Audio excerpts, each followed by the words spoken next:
Esta é a história do dia da Rádio Observador. Alexander Bartnikov, o espião escolhido por Putin para recuperar Kursk.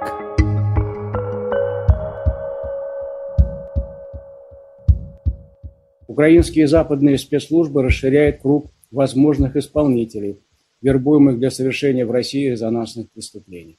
Alexander Bartnikov está a participar numa reunião por videoconferência.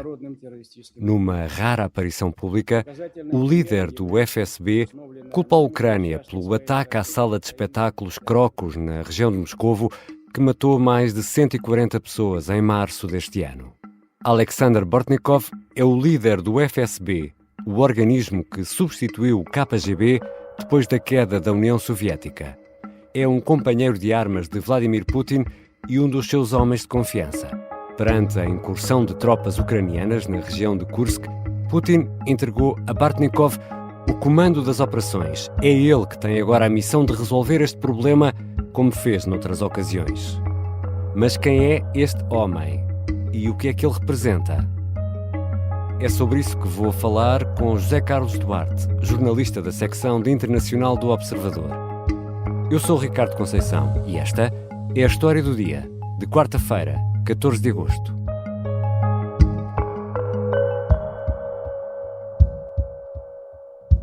Bem-vindos, Zé Carlos. Olá, Ricardo. Só para nos situarmos, as tropas ucranianas invadiram território russo, estão no chamado Oblast de Kursk.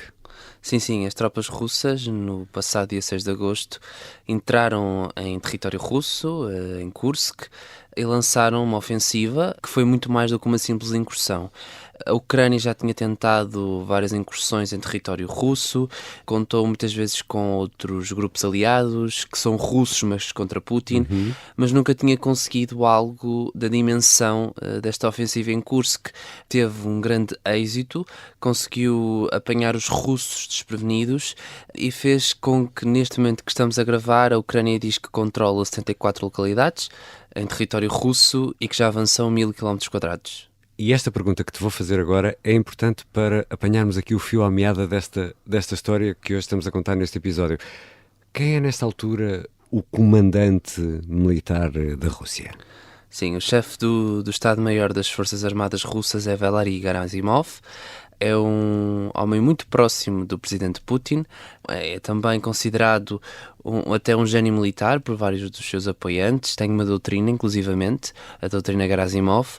Já aqui falámos dele, na história do dia. Sim, e neste momento, para além de ser o comandante das tropas russas, é também o responsável por liderar a Operação Militar Especial, a designação que a Rússia usa para designar a guerra na Ucrânia. É um homem bastante respeitado no meio militar, só que aqui em Kursk as coisas não correram muito bem. Segundo avançam vários meios de comunicação sociais russos e até a Bloomberg, terá sido Gerasimov está por trás desta ofensiva tão bem sucedida da Ucrânia, porque terá recebido informações das secretas, dos serviços secretos russos, mas tê-los-á ignorado e não os comunicou ao presidente Putin, e isso fez com que a Rússia fosse aqui apanhada desprevenida, não houvesse aqui nenhum plano preparado para esta ofensiva, e isso deu uma grande vantagem à Ucrânia inicialmente. Então, no fundo, falhou na sua missão. E há em Kursk algum alvo militar interessante ou relevante para os ucranianos, ou é só terra? Não diria que é só terra. Kursk fica perto da fronteira com a província ucraniana de Sumy, e é uma maneira dos ucranianos evitarem que Sumy seja atacada, que já não é atacada há muito tempo pelos russos, mas o objetivo é mais estratégico. Ou seja, a Ucrânia quer que a Rússia envie tropas que estão em território ucraniano, como no Donbass ou no sul da Ucrânia, para esta frente em Kursk. Portanto, desviar atenções e recursos. Exatamente, e obrigar esta transferência de homens. Também conta aqui o impacto mediático desta operação militar. A Ucrânia não estava numa fase fácil. da guerra, estava aqui uma espécie de um impasse em que a Rússia avançava, conquistava umas aldeias no Donbass, mas não havia aqui avanços significativos e parecia que a guerra ia estar sempre nesta fase. E esta maneira de atacar e de surpreender a Rússia é uma maneira de tomar a iniciativa de conflito e voltar a mostrar aos aliados que vale a pena apoiar a Ucrânia e que não se deve fechar os olhos à guerra da Ucrânia.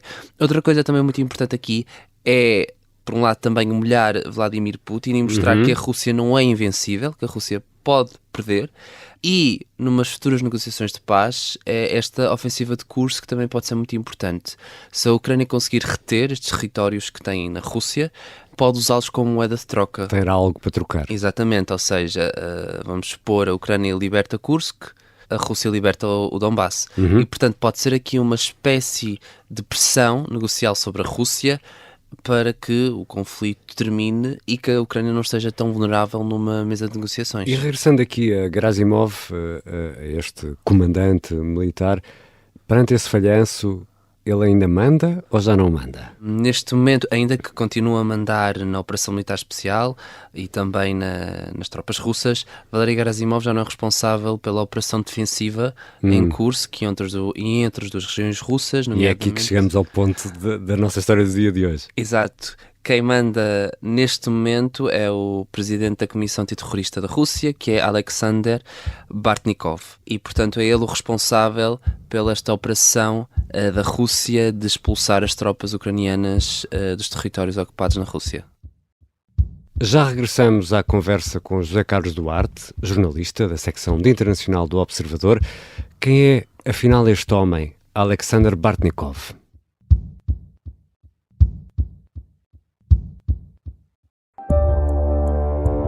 Todas estas pessoas poderiam estar a funcionar ou para um lado ou para o outro. Esta é a história de como os nazis tentaram raptar em Cascais o rei inglês que abdicou do trono por amor. Episódio 3. Segredos enterrados na floresta. Um rei na boca do inferno é uma série para ouvir em 6 episódios que faz parte dos Podcast Plus do Observador. É narrada por mim, Soraya Chaves, com banda sonora original de Cláudia Pascoal. Um novo episódio a cada terça-feira. Os assinantes do Observador têm acesso antecipado a todos os episódios desta série, já disponíveis em observador.pt.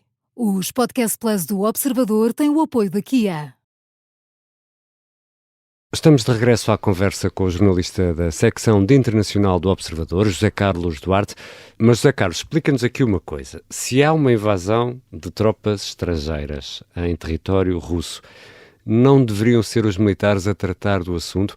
É antes montada uma operação que tu deixaste aí, a nota, eu vou aqui sublinhá-la, uma operação de contra-terrorismo? Sim, esta operação de contra-terrorismo acaba por haver aqui uma maior vantagem para expulsar as tropas ucranianas, ou seja, existe um maior domínio, existe esta comissão antiterrorismo tem mais poder, tem mais influência, consegue ter outras formas de controlar a situação do que propriamente o exército regular teria. Ou seja, por exemplo, pode suspender as comunicações, pode monitorizar as comunicações das pessoas que vivem nestas 3 regiões. Ou seja, existe aqui E tem poder sobre os militares. Exatamente, um poder mais amplo, que é uma medida mais, diria, extrema para tentar terminar com esta ofensiva ucraniana. E assim, Putin põe um homem de sua total confiança a mandar e nessa linha do que estavas a dizer, portanto, publicamente o Kremlin não trata esta invasão como uma invasão militar, é antes assim mais uma espécie de manobra subversiva ucraniana que é preciso tratar e vai daí, chama-se o todo-poderoso senhor do FSB. Sim, eu acho que também se fosse aqui algo mesmo sério, teria de declarar guerra à Ucrânia, coisa que nunca fez. E, portanto, aquilo que Putin quer é travar esta ofensiva, expulsar os ucranianos do território russo e, portanto, recorre a este chefe do FSB para tentar que isto aconteça e para que não haja mais danos para o território russo e também mais danos para a sua reputação. E Putin já chamou, noutras ocasiões, Alexander Bortnikov. Sim, Alexander Bortnikov é alguém muito importante no regime russo. É uma pessoa que esteve sempre ligada a Putin, há muitos anos está ligada a Putin, e neste sentido foi um dos principais responsáveis por muitas questões de crise no Kremlin e principalmente por uma repressão aos críticos do regime. São conhecidos casos em que o FSB persegue e até envenena ou até manda matar vários dos dissidentes ao regime de Vladimir Putin e, portanto, este chefe das secretas tem aqui um papel muito importante nesse campo. Mas também, noutros momentos de crise em que o regime parece estar a tremer, Alexander Bortnikov é muitas vezes chamado. Uma dessas vezes foi, por exemplo, o ano passado, durante a marcha pela justiça de Prigozhin, do antigo líder do grupo Wagner. Este chefe das secretas foi chamado para negociar diretamente com Prigozhin. Foi um dos poucos que conseguiu entrar em contacto com o antigo líder do grupo Wagner. Imaginamos que mandatado por Putin, Exatamente, não é? Havia aqui sempre sempre uma ordem da presidência e, portanto, é aqui um homem que consegue negociar com Prigozhin e faz com que ele acabe com aquela marcha que durou apenas 24 horas, mas que também mostrou... tinha como destino o Ministério da Defesa em Moscou, não é? E precisamente, não só o Ministério da Defesa, como também Valery Gerasimov, que era um dos homens odiados por Prigozhin, daí que tenha sido chamado para solucionar este problema. Em março deste ano, quando o Centro de Espetáculos Crocus foi atacado, um ataque que o Daesh reivindicou, também foi, o líder das secretas também foi um dos responsáveis pela investigação e disse que a Ucrânia estaria envolvida no ataque terrorista e também, obviamente, como é uma linha de raciocínio destes dirigentes russos, a Ucrânia teve a ajuda do Ocidente para levar a cabo o ataque. Foi o som que ouvimos, de resto, no arranque deste episódio da História do Dia. E tal como explicámos também no arranque da História do Dia, o FSB é o herdeiro do KGB, que terminou quando ruiu a União Soviética. E pelo que descreves, este é realmente um homem da confiança de Vladimir Putin. Eles conhecem-se há muito tempo? Sim, não é certo quando se conheceram, nunca nenhum dos dois revelou quando, mas já são conhecidos há bastantes anos. Há um rumor que diz que se conheceram no KGB, porque Putin também esteve no KGB nos anos 70, portanto já são conhecidos de longa data, mas não é certo que isso seja verdade. Mas quando Putin chega ao poder, em 2000, Bortnikov começa a subir na carreira. Ou seja, ele primeiro, depois dos anos 90 e depois da dissolução da União Soviética, ficou a trabalhar no FSB em São Petersburgo e depois até chega a liderar o ramo do FSB em São Petersburgo em 2003. Depois, um ano depois, vai para Moscovo e vai liderar o serviço económico do FSB. E este serviço económico é muito importante porque é quem controla as contas dos serviços secretos, é quem vigia as empresas que o regime quer controlar, é quem controla... Porque o FSB mete-se em tudo, até na economia, não é? Até na economia, e obviamente que não podemos esquecer aqui o papel dos oligarcas neste regime russo, e portanto Putin quis sempre ter um olho nos oligarcas, e portanto este cargo no serviço económico do FSB é muito importante para Bortnikov. Em 2008 ele chega realmente à liderança do FSB, mas não é Putin quem o elege, é Medvedev, o antecessor de Vladimir Putin, mas a decisão terá sido tomada pelo atual presidente russo. Quando houve aquela troca quase que de lugares, Putin ficou como primeiro-ministro e Medvedev como presidente da República da Rússia. Ou seja, este senhor, Bortnikov, tem uma longa carreira, deixa-me simplificar aqui, como espião. Sim, mas ele não é um espião muito habitual, porque é muito engraçado, várias fontes do FSB, várias entrevistas que foram dadas, disse que ele não tem muito carisma.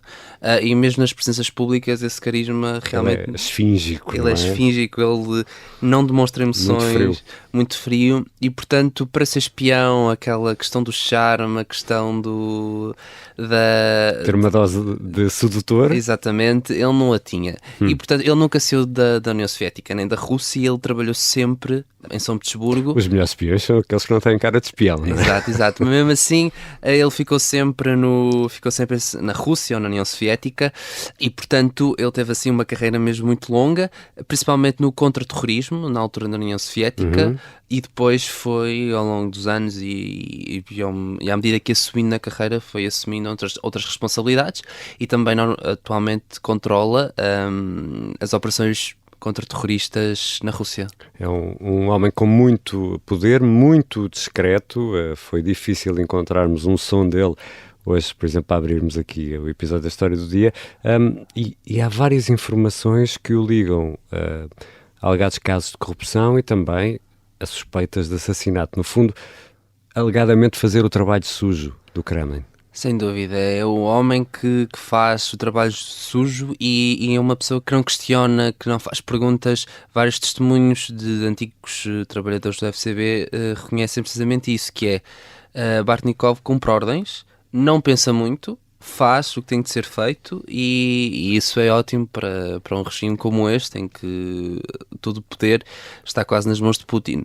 Portanto, enquanto líder do FSB e em outros cargos, há realmente aqui um histórico de casos de corrupção e de suspeitas de assassinato, principalmente ligadas com envenenamentos.